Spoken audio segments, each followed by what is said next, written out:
You know, you and I, we don't get a chance to really talk to each other all that much anymore. I'm talking to an empty Twitter space. Because I love you. It's almost never empty. Which sounds like boasting when you say it like that. You know what I mean? It's like almost never like empty. But like always people here.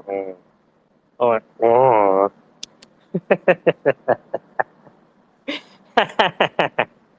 It's like, it's like, if I could just like get some time to myself.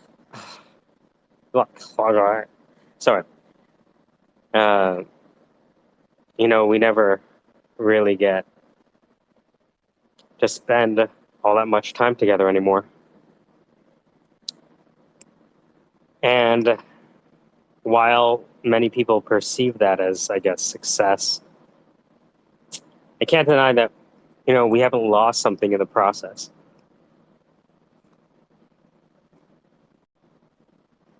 But even if we don't get a chance to talk all that much, I think we have an understanding.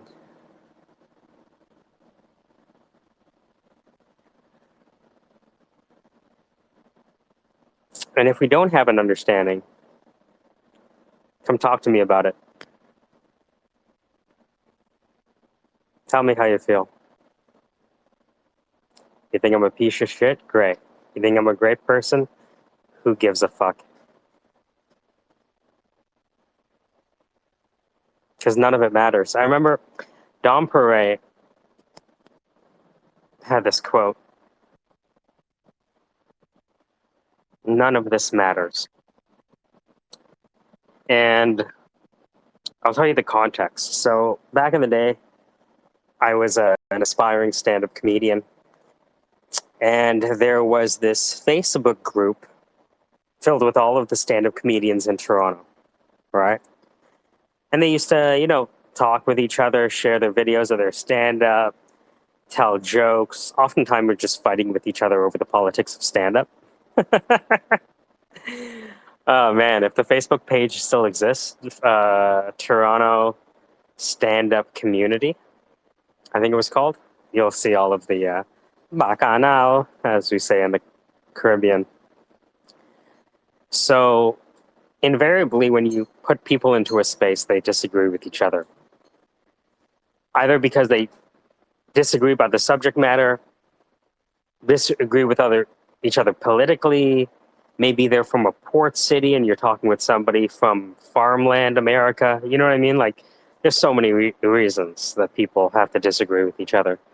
And, a lot of people get off on arguing with each other. Arguing about stand-up comedy is a lot easier than writing jokes. Arguing about stand-up comedy is a lot easier than writing jokes. Arguing about stand-up comedy is a lot easier than writing jokes.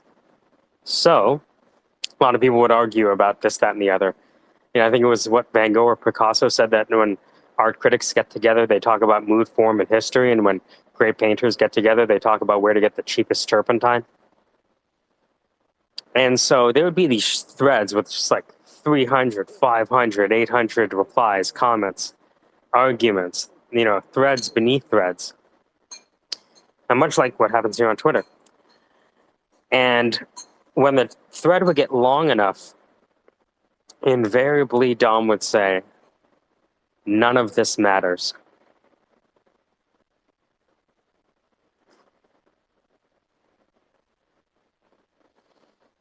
And he was right. None of this matters. We can talk about stand-up comedy, or we can write jokes and tell them on stage. Now, I know that telling jokes on stage opens you up to failure. But that's actually what stand-up comedy is. Stand-up comedy is write a lot, get on stage a lot, Tom Segura. That's it.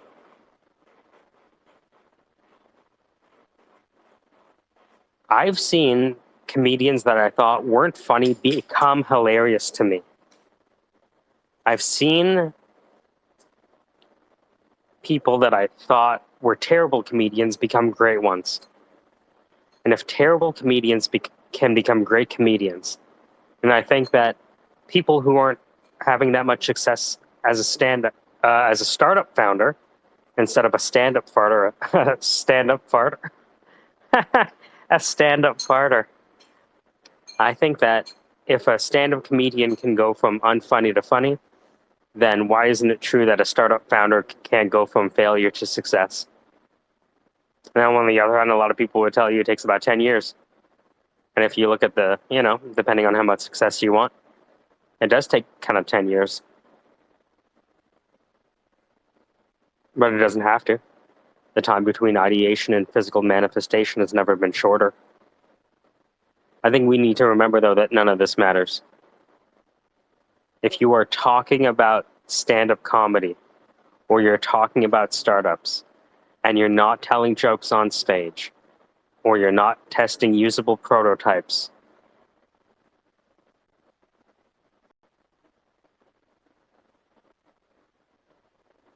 I wish you nothing but success.